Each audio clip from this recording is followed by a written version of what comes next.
Hollywood horror drama series Insidious का fifth part finally theatres में आ चुका है, इंसीडियस द रेड डॉट नाम से। तो चलिए मूवी का एक्सप्लेनेशन शुरू करते हैं।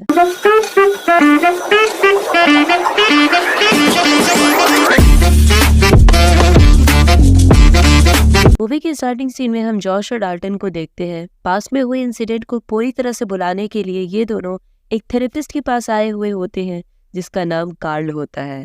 जॉश और डाल्टन दोनों उन बुरी यादों से छुटकारा पाना चाहते हैं और डॉक्टर कार्ल ऐसा ही करते हैं। अब यहाँ से सीन शिफ्ट होता है और 9 साल बीत जाते हैं।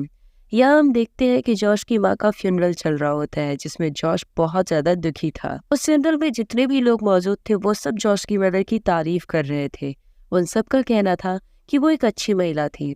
यही हमें ये भी पता चलता है कि रेने और जोश का डाइवोर्स हो चुका है और जोश की बच्ची रेने को ज्यादा वैल्यू नहीं देती। तभी रेने जोश के पास जाती है और बोलती है कि तुम डाल्टन को स्कूल छोड़ आना। जोश मान जाता है। वही फ्यूनरल में डॉक्टर कार्ल भी मौजूद रहते हैं, लेकिन जोश उन्हें पहचान नहीं पाता। जोश कार में बैठ के डाल्टन को मैसेज करता है कि मैं तुम्हें स्कूल ले जाऊंगा, जिस पे डाल्टन एग्री करता है और ये मैसेज देखकर जोश बहुत ज्यादा खुश हो जाता है और जल्दी से वहां जाने लगता है। तभी हम जोश की कार के पीछे एक काला साया देखते हैं जो कार की तरफ ही बढ़ रहा होता है, लेकिन अचानक से फिर गायब हो जाता है। इसके बाद जॉश डाल्टन को पिक करता है और स्कूल ले जाता है, लेकिन कार में वो दोनों एक दूसरे से कोई बातचीत नहीं करते। फिर डाल्टन स्कूल पहुंचकर अपने रूम में जाता है जहाँ उसने बहुत सारी पेंटिंग बनाई हुई होती है, जिसे देखकर जॉश को बहुत खुशी होती है। लेकिन दूसरी तरफ वो थोड़ा दुखी भी हो जाता है क्योंकि कुछ ही देर में जॉश को रियलाइज हो जाता है कि डाल्टन ने सबकी पेंटिंग बनाई है सिवाय उसकी। देर बाद वहाँ किम आती है जो डाल्टन की रूममेट होती है। डाल्टन को ये एक्सपेक्टेड नहीं था क्योंकि उसे लगा था कि उसके रूममेट्स बॉयज होंगे। तो किम स्कूल फैकल्टी से बात करने चली जाती है ताकि उसे दूसरा रूम अलॉट किया जाए। फिर जॉश और डाल्टन बात कर ही रहे होते हैं, लेकिन उनकी बात बहस में बदल जाती है और जॉश वहाँ से चला जाता है। जॉश अपनी बेटी के साथ एक बेहतर रिश्ता चाहता था। वहीं रात में किम और डाल्टन एक दूसरे से बातें कर रहे होते हैं। किम बताती है कि वो एक म्यूजिक स्टूडेंट है और उसे बातचीत करना बहुत पसंद है। किम उसे ये भी बताती है कि फैकल्टी ने 1 से 2 दिन बाद रूम अलॉट करने की बात कही है। डाल्टन भी उसे बताता है कि वो पेंटिंग करने में काफी ज्यादा इंटरेस्टेड है। इसके बाद किम रूम की लाइट ऑफ कर देती है, जिस पर डाल्टन बोलता है कि उसे अंधेरे से डर लगता है। अगले ही दिन जॉश अपने फोन में एक मैसेज रिकॉर्ड करता है कि वो अब खुद को बदलने की कोशिश करेगा अपने बच्चों के लिए। इसके बाद सीन शिफ्ट होता है और हम डाल्टन को देखते हैं जो अपने क्लासरूम में है और पेंटिंग कर रहा है क्योंकि इसके टीचर ने बोला है कि अपने मन में झांको और जो चीज दिखे उसकी तस्वीर बनाओ। डाल्टन एक डोर की पेंटिंग बनाता है। पेंटिंग पूरा होते ही उसमें से एक हाथ निकलता है और डाल्टन के हाथ को पकड़ लेता है, जिससे डाल्टन के हाथ पर खून लग जाता है। वही दूसरी तरफ जॉश को कुछ टाइम से कुछ अच्छा फील नहीं हो रहा था, तो वो डॉक्टर के पास जाता है जहाँ डॉक्टर उसकी MRI स्कैनिंग करते हैं और उसे MRI मशीन में लिटाते हैं ताकि उसके सर की जांच कर सके। अचानक से वो MRI मशीन बंद हो जाती है और जॉश बहुत ज्यादा घबरा जाता है। तभी वहाँ जॉश को एक शैतान दिखता है। अब जॉश बहुत ज्यादा डर गया होता है। तभी मशीन चल पड़ती है और फिर जॉश बाहर निकलता है। बाहर निकलने पर डॉक्टर उसे बताते हैं कि वो 15 मिनट से बेहोश था, जबकि जॉश ने वो अजीब सी चीज देखी थी। डॉक्टर बताते हैं कि उसके दिमाग में कोई प्रॉब्लम नहीं है और वो बिल्कुल ठीक है। शायद फैमिली प्रॉब्लम्स की वजह से उसे ये सब दिख रहा है। डॉक्टर उससे पूछते हैं कि उसकी फैमिली में किसी को मेंटल इलनेस है। इस पर जॉश बोलता है कि नहीं, ऐसा कुछ नहीं है। मेरी मॉम को ऐसी कोई बीमारी नहीं थी और डैड का मुझे पता नहीं क्योंकि मैंने उन्हें कभी देखा नहीं। दूसरी तरफ डाल्टन अपनी बनाई हुई पेंटिंग को अपने रूम में लगाता है। तभी कोई चीज उस पेंटिंग को चादर से ढक देती है। डाल्टन को अंधेरे से वैसे भी बहुत ज्यादा डर लगता है, तो वो बहुत घबरा जाता है। तभी वहाँ किम आती है और बताती है कि स्कूल फैकल्टी ने उसे दूसरा रूम दे दिया है और कुछ दिन में वो वहाँ शिफ्ट हो जाएगी। फिर वो डाल्टन से स्कूल की एक पार्टी में चलने के लिए बोलती है। डाल्टन मान जाता है और उसके साथ चला जाता है। पार्टी में एक लड़का होता है जिसका नाम रहता है निक। निक बताता है कि रिसेंटली एक लड़का कार एक्सीडेंट में मारा गया था और हम सभी को उसकी मौत का बहुत दुख है, लेकिन अब समय आ गया है कि हम आगे बढ़े और मजे करें। इसके बाद किम और डाल्टन ऊपर वाले रूम में जाते हैं ताकि उन्हें कुछ शराब मिल सके। वहीं पे डाल्टन को किसी के रोने की आवाज आती है। जब डाल्टन गौर से देखता है तो वहाँ एक लड़का खड़ा होता है और ये लड़का वही था जिसकी कार एक्सीडेंट में मौत हुई थी। वो डाल्टन को डोर क्लोज करने के लिए बोलता है और डाल्टन ऐसा ही करता है और बेड के नीचे छिप जाता है। तभी वो लड़का डाल्टन के ऊपर उल्टी कर देता है। इतने में वहाँ किम आ जाती है और डाल्टन से पूछती है कि उसे क्या हुआ है। डाल्टन उसे कुछ नहीं बताता। एक्चुअली ये सब कुछ उसके दिमाग में चल रहा होता है। डाल्टन अपने रूम में पेंटिंग कर रहा होता है, वही डोर वाली पेंटिंग को रेड कलर से रंग रहा होता है। पेंटिंग करते करते वो वही सो जाता है, लेकिन जब उसकी नींद खुलती है तो वो खुद को एस्ट्रल वर्ल्ड में पाता है और वो ये चीज समझ जाता है कि वो अपनी आत्मा को अपनी बॉडी से अलग कर सकता है। इसके बाद वो किम के रूम में जाता है और म्यूजिकल इंस्ट्रूमेंट बजाता है, जिससे किम की आंख खुल जाती है और डाल्टन वहां से भाग जाता है। जब डाल्टन ने म्यूजिक बजाया तभी किम समझ जाती है कि ऐसे तो डाल्टन ही बजाता है। तब किम डाल्टन के रूम में जाती है और उस पर बहुत ज्यादा गुस्सा करती है। तब डाल्टन किम को सब कुछ बता देता है कि उसे आत्माएं दिखती है मरे हुए लोगों की, और ये सब तब से शुरू हुआ है जब से उसने रेड डोर वाली पेंटिंग बनाई है। किम को उस पेंटिंग में एक शैतान भी दिखता है। वहीं दूसरी तरफ जॉश अपने घर पर होता है और वहाँ उस पर एक आत्मा अटैक कर देती है। जब उस पर हमला होता है तो वो बेहोश हो जाता है और आँख खुलती है तो वो खुद को एस्ट्रल वर्ल्ड में पाता है। वहाँ उसे एक बॉक्स दिखता है जिस पर बेन बर्टन लिखा होता है। जॉश जैसे ही उसे टच करता है वो वापस अपने वर्ल्ड में पहुंच जाता है।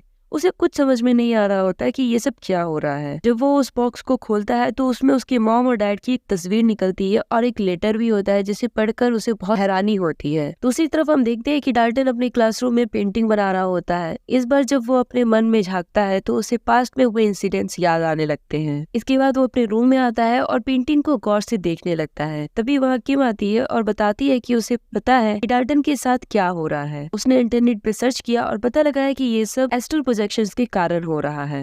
यही डाल्टन के साथ भी हो रहा है। डाल्टन तभी डॉक्टर एलिस की वीडियो देख रहा होता है, जिसमें वो बताती है कि हमारी दुनिया की तरह ही आत्माओं की भी दुनिया होती है, जहाँ वो फंसी रहती है और वो हमारी दुनिया में आ जा भी सकती है। एलिस ने एस्ट्रल प्रोजेक्शंस पर काफी काम किया था, इसलिए वो आगे बताती है कि आत्माओं की दुनिया में कभी नहीं जाना चाहिए, इसके भयानक परिणाम हो सकते हैं।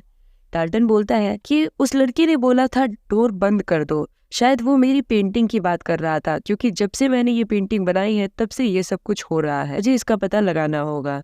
इसमें किम भी मदद करती है डाल्टन की। फिर वो दोनों उस रूम में जाते हैं जहाँ डाल्टन अपनी आत्मा को निकालता है और उस मरे हुए लड़के से बात करने की कोशिश करता है, लेकिन डाल्टन पर एक शैतान हमला कर देता है और वही शैतान किम पर भी हमला करता है।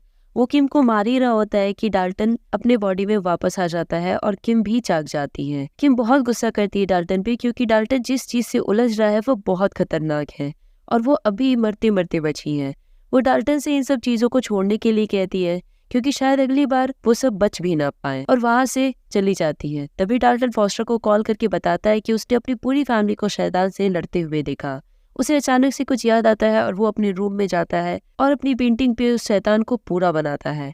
तब उसे पता चलता है कि वो शैतान कोई और नहीं बल्कि उसकी डैड है।